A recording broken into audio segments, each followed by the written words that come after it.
This is all okay. You filming? Mm-hmm. Is that yes? Yes. All right. Nick, can you see? You're hiding behind the LCD. All right. I've just been handed a card called the license plate. Okay. This is a story about my father.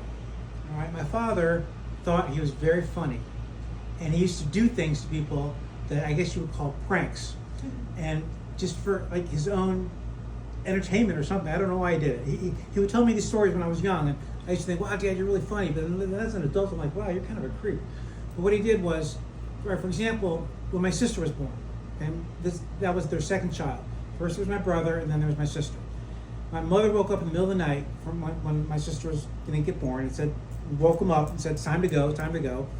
He knew from having had a baby before that there's going to be some time delay. There's going to be a time lag. So he got up, he took a shower. He didn't go right away. He took a shower, shaved. He always likes to shave. And then he took my mother, and they drove to the hospital. She checked in. He goes into the waiting room. In those days, they didn't have the husbands weren't in the delivery room. They were in the waiting room. And when he gets there, there's this guy in there, some first-time father, who'd been there for 8 hours. And the guy was like pulling his hair out. He couldn't believe that he's been there for 8 hours. And every time he'd go up to the nurse's desk, they would say, your wife's still in labor, your wife's still in labor. They didn't know the husband's in the delivery room. So my dad comes in, he sees this guy all frantic, whatever. He sits down.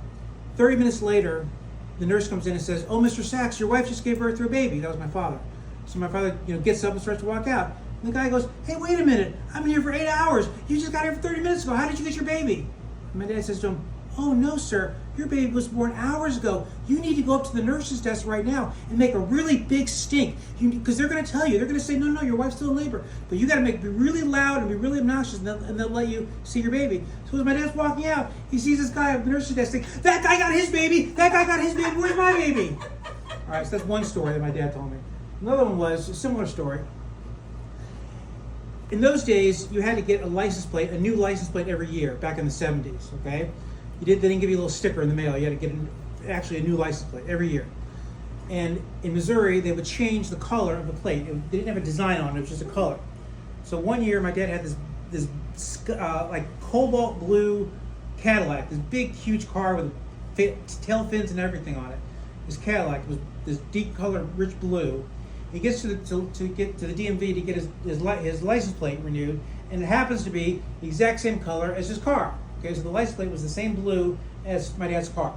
So my dad takes the license plate and he goes out into the parking lot with a screwdriver, and he gets down and he starts taking his plate off of his car and putting the blue one on. Just as that happens, a guy, a total stranger, walks past my dad holding his blue plate because he just got a plate, and said to my dad, "Wow, that's really cool. The plate matches your car." My dad says, "Oh no, they've got plates in every color. They've got plates that match all the cars. You need to go back in there and you need to make a big stink. And you just say, look, I got a red car. This guy got a blue plate for his blue car." And the guy's like, are you sure? Man's like, yeah. So the guy turns around and heads back into the DMV. And that's the story of the license plate. Don't forget to read my book, Broccoli Time by Dante Allen, available now on Amazon for only $3. The best parenting book ever written. Peace, love, and out. When I say out, everybody snap. Out. You said better than that, Barbara. We could put snaps in.